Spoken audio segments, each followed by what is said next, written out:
So nice to have you here today. We're glad you came out, and welcome to the lands of Pokanoket. My name is Paul Warpy Neopog, and I'm the Sagamore of the Council 7 Royal House Pokanoket tribe of the Pokanoket Nation. And Sagamore is Chief of Chiefs. I'm the Chief of the Chiefs. Massasoit at one time was the title that was given to the head of our nation, but we laid that title to rest in 1993 with our creator, and we said there will never be another Massasoit in this tribe, and that the creator is going to be our Massasoit. So Massasoit is the title, it means great leader. The great leader at that time was, when the Pilgrim came here, was Osamiquin, and that's yellow feather in our language. But I'm going to let my wife of 58 years introduce herself. She's the Sonks of the tribe, which is the queen. I'm as high as you can go in our tribe now, or in our nation. Sagamore will be as high as you can go because the title of Massasoit has been laid to rest with the creator.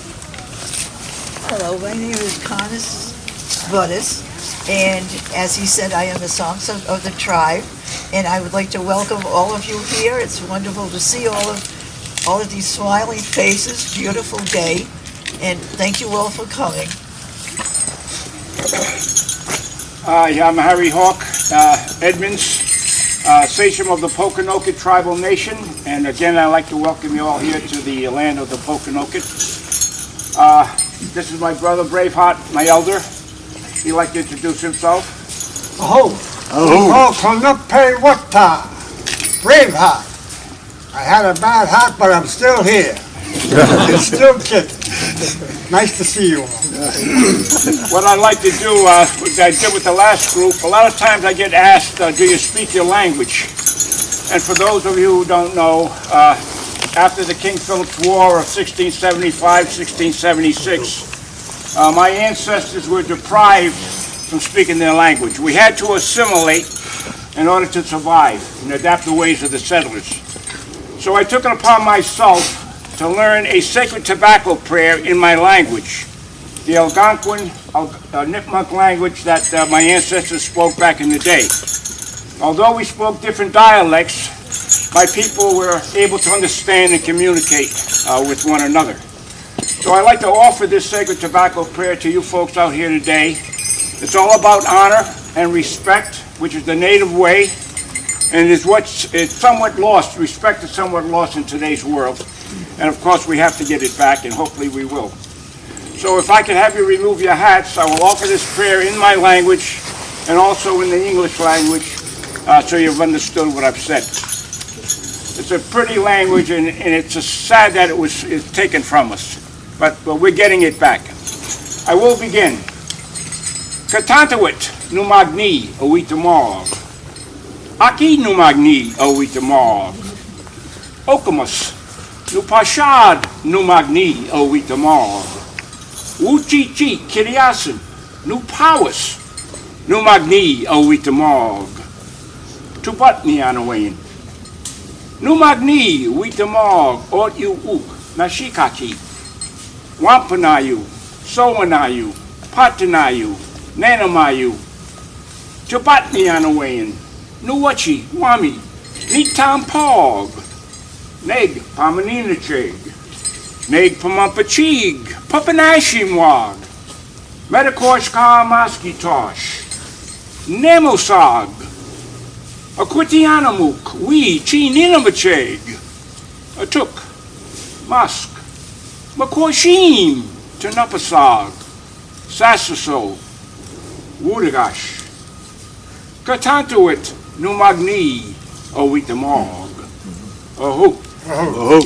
Great Spirit, I offer this tobacco. Mother Earth, I offer this tobacco.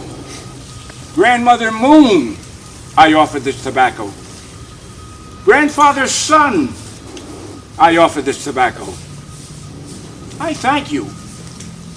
I offer this tobacco to the four directions, to the east, to the south, to the west, to the north. I thank you for all my relations, the winged nation, the creeping, crawling nation, the four-legged nation, the green and growing nation, and all things living in the water, honoring the clans, the deer, the bear, the wolf, the turtle, the snipe, and the rabbit. Great Spirit, I offer this tobacco. Aho.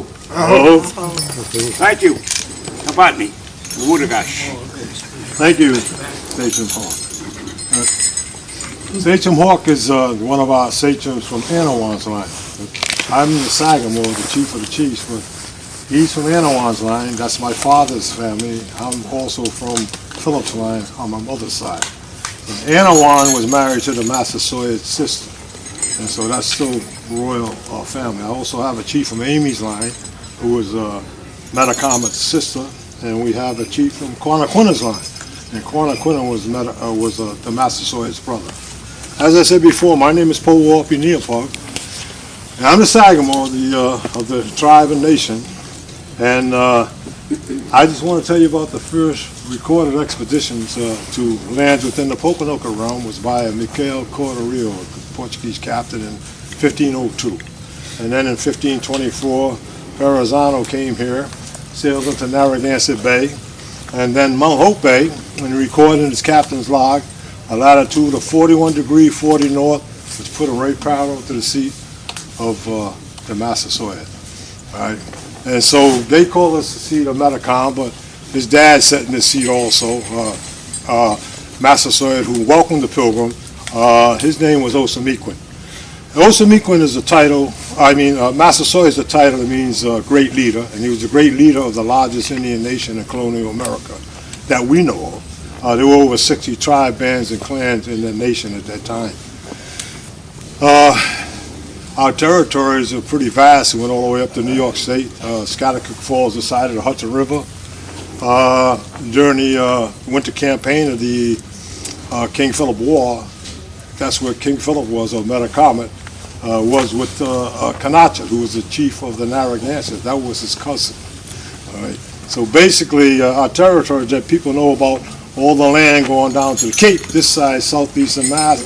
Our territories went all the way to Martha's Vineyard Island, Elizabeth Island, Prudence Island here, Aquidneck Island. All of those islands were all belong to the Massasoit. And that Massasoit, like I said, is a title. It means great leader. His name was Osamequin, yellow fella. So I'm the 10th generation great-grandson of Massasoit Osamequin, who welcomed the Pilgrims to this country. He signed the first peace treaty ever with the Pilgrims. It's called the Treaty with the Massasoit. You may see some people say the treaty with the Wampanoag. There was no such thing as a Wampanoag when the English came to this country. This whole area was known as Poconoke country or King Philip country later. It wasn't until 1675, 1676 that they ever even heard of the word Wampanoag. It's a term which means Easterner, and it was reserved for the tribes that fought with Philip against the English. So if you didn't fight with Philip against the English, you didn't have the right to call yourself Wampanoag. Yet there are tribes today that call themselves Wampanoag. They were a part of our nation. During the Great Dying in 1616 to 1619, we were a tribe of over 3,000 warriors. The tribe was about 8,000 people. We had 3,000 warriors in our tribe. And we lost to that plague 90% of our military might. So the Massasoit, before the Pilgrim landed here, had taken quite a hit. But before that, he was the man. He had more territory. His land went all the way down the Cape, all the way to the islands on the Cape, all the way up to New York State. And one of the reasons why he had all that territory going that way is because he was married to the Queen of the Nipmunks. His father-in-law was Nanawanhat, who was the grand sachem of the Quabog Nipmunk Nation. And he was one of the Massasoit's counselors. But he was the acknowledged head of that nation. That's why during the 1660, the summer of 1660, Wamsutta, the Massasoit's older son, fought the Nipmunk. He fought Uncas over the Nipmunks. And he told us that John Eliot, who was the linguist there, that wrote the first Bible in the Algonquin language, that the Nipmunk belonged to me. Said, I fought Uncas over them that last summer. The reason why he was fighting is because those were his mother's people. So when you talk about, people say, well, can you belong to more than one tribe? Well, of course you can. But the government will tell you can only belong to one tribe. The Massasoit's wife was Nipmo, so that made Wamsutta Nipmo, Metacom Nipmo, Amy, his sister Nipmo, Sakanuku, the youngest son, and the other daughter was Matasa, I think is what her name was. They were all Nipmo. Then you look at my line, Philip. You know him historically as Philip, King Philip. The Metacom and Philip, or Po Metacom, or Metacom, they're all the same people. Metacom was married to Weedamu's sister. Weedamu was the squaw sachem of the Picasa tribe. And so Weedamu was married to Wamsutta, who was Metacom's brother. Metacom was married to Wantanusi. That's my great-grandmother, 9th generation, who was Weedamu's sister. So there was two brothers that were married to two sisters. So now I'm Nipmo, and I'm Picasa, and I'm Poconoke, and I can go on and on with this here. And so basically, of course, when Wamsutta was living and married to Weedamu, who was the squaw sachem, she was the queen of the nation. Whoever was married to the Massasoit was the queen of the nation. This is why she's the queen. Because we laid the title of Massasoit to rest with our Creator in 1993 here, right here at this site. We still have ceremonies on this land here. We have we celebrate the killing of Philip. Philip was killed right on this land. There's a memorial here. As you come into the road here, instead of coming down here to the Heifer Refuge, you take that left, and there's a memorial to Philip over there. So we have ceremonies here in August when he was killed. We have the ceremonies here of the Wakapai Nisi, and that's when we take our warriors that come of age, and we leave them up here for 3 days and 3 nights, and we give them a bottle of water, and they have to fend for themselves. Not everybody likes coming up here. There are people, we've had people from other tribes tell us that they've been run out of here at night.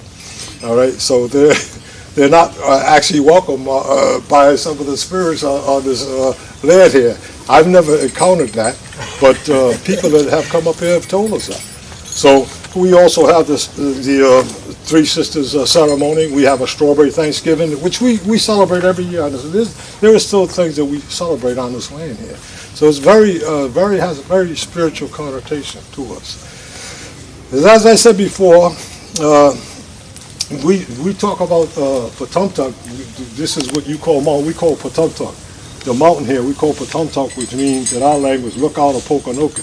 But from this mountain here, before they took 75 feet off this during the 50s, when they had a Nike site here, they took 75 to 100 feet off the top of this mountain. And you could see, well, you still can see on a clear day, if these trees and things were up there, back in the 90s, you could see Mount Wachusett with the naked eye from the top of Patumtuk here. And from Patumtuk, from Wachusett, we could see Mount Monadnock. Well, Mount Monadnock is where the King Philip Trail is. Now, why do you think they call that the King Philip Trail? Our territories went all the way up to southern New Hampshire. If you go all up to Springfield, Mass, and whatnot, you'll find nothing but Massasoit. Massasoit was the man until he lost 90% of his military might. And what he did was he acquired a lot of land that's what we fought over, land. All right, so when the English came here, they were told to seek out the Massasoit because he's the king of that land. And if you look at any map prior to the King Philip War, it'll tell you right on there that this was called Poconoke Country and later King Philip Country. Any map prior to the King Philip War, including the John Sellers map, who was the official map maker to the King of England. So that's Massasoit, 10th generation, King Philip or Metacom or Po Metacom or Metacom. That's my 9th generation great-grandfather. My 6th generation great-grandfather was Simeon Simons. And Simeon Simons was the hand-picked bodyguard of George Washington. And when George Washington came to Patchogue, Connecticut to take over the revolutionary forces, my grandfather was out there wrestling with all his men. He called them in. He wanted to know who he was because he was pinning all his men.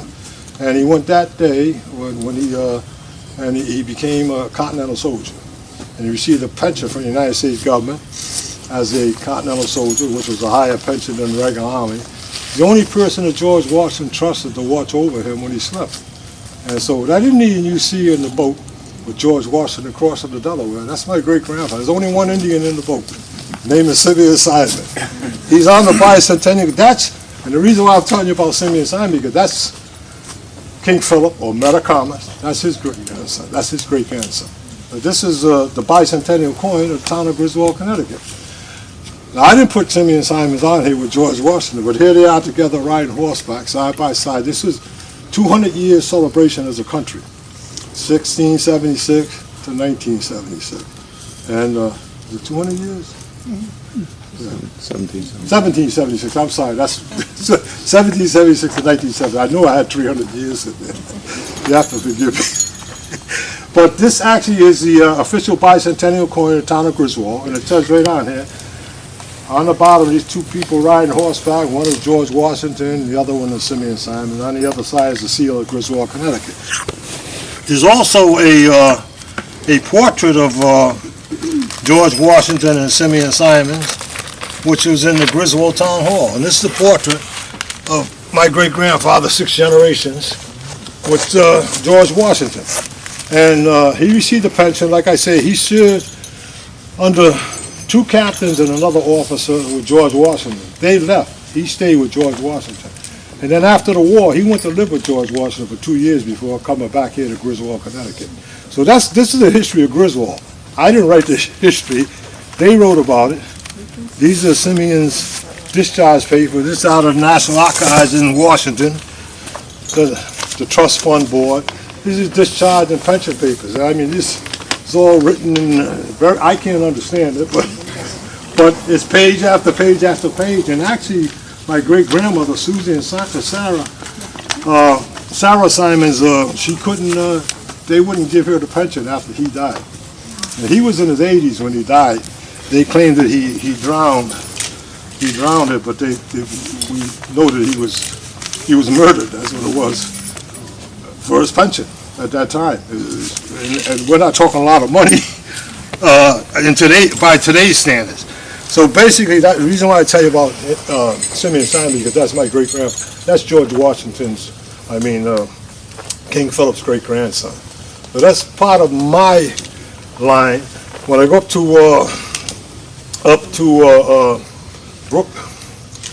North Brookfield, West Brookfield, Massachusetts, North Brookfield, and West Brookfield, Mass. That's where the Quabog-Nipmuc Nation was. And out of that Quabog-Nipmuc Nation, the grand sachem of that nation was Nanawanhot. And Nanawanhot was the father-in-law of the Massasoit. They were around the same age. But he gave his daughter in marriage to the Massasoit because the Massasoit lost his first family to the plague, 1616, and he lost his family there. And so this was actually his second marriage. And basically, he was, if you read the history, you'll find that he was the acknowledged head of the Quabog-Nipmuc Nation also. So when I tell you about the 3 mountains here, you'll hear Indians out west talk about the white buffalo. We have the story of the 3 mountains. And I'm not the storyteller for the tribe. The historian's not here. But this is the mountains of the past, Patumtuck, which means look out of Poconoke in our language. We used to send smoke signals from Patumtuck before they took the 75 feet off there, but you could still send them today because if the trees and things went up at the top of this mountain, and this is not the top, it's no pass on it, it's pretty rugged, you can see Mount Wachusett with the naked eye. You don't need field glasses. How we get to be called Wampanoag? During the King Philip War, the English tried to expunge the name Poconoke from the dictionary. And if you were male 14 years of age or older, and you said you were Poconoke, they kill you on sight.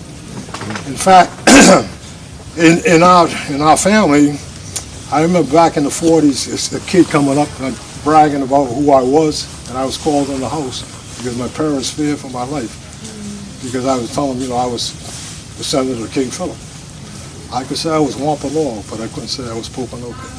And even that mural, downtown Providence, of Indian Princess, I don't know if you've seen that. It's on the garage down there where the Capriccio's restaurant, right where that is. about 3 stories high. They talk about the Indian princess. It's been on the news. She was our last chief, Princess Redwing. That's my mother's first cousin. In order to be head chief in this tribe and in this nation, you have to come from Philip's line. He was the last Massasoit. Excuse me. Consequently, I have a chief from Anawan's line, and this is my first cousin on my father's side. But I also come from Philip on my mother's side. My father, his mother is my father's younger sister. Anawan's line is the tribe you see out there in Seekonk. They call the Seekonk tribe. Well, that's my grandmother's people. During the year 1812, when the town of Seekonk incorporated, there were 3 Indian villages on Chestnut Street in Seekonk, and Chestnut comes right out to Route 44. There's an Episcopalian church there. My family built that church. My grandmother's brothers and sisters, because that's the only way they could conjugate back then, was in the church. And then they took a picture of the whole family and the tribe out in front of that church. The town of Seekonk incorporated in 1812, and they couldn't take them off the land because they had squatters' rights. So they recognized them as the Seekonk Indians. They wouldn't call them Poconoket because it was against the law. So that's the story of the Seekonk. So those Seekonk tribe are really Poconoket. Those are all my cousins over there. And of course, we're here on this side here also. I have people from Seekonk tribe, or shall I say my grandmother's side in our tribe, and mostly in our tribe is from the other brothers, Quannaquin. I have a chief from Quannaquin's line who was the Massasoit's brother. I have a chief from Amy who was King Philip or Metacom's sister.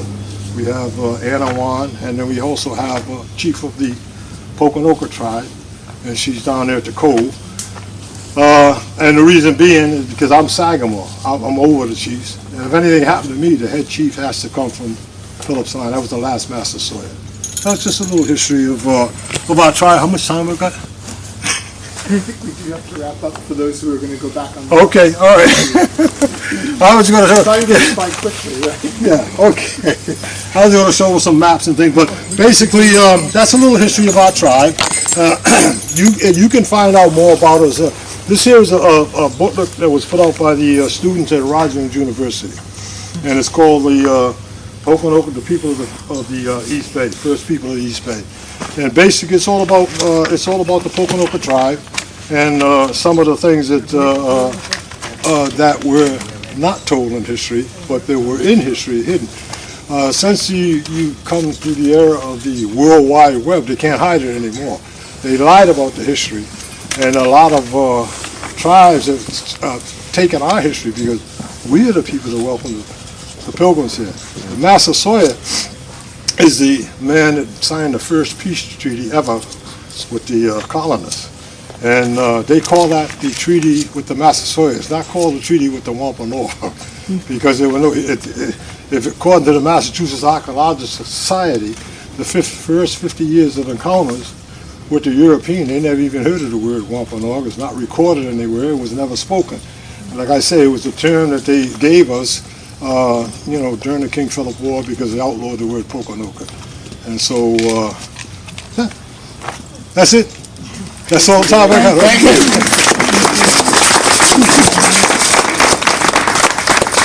Thank you. Thank you.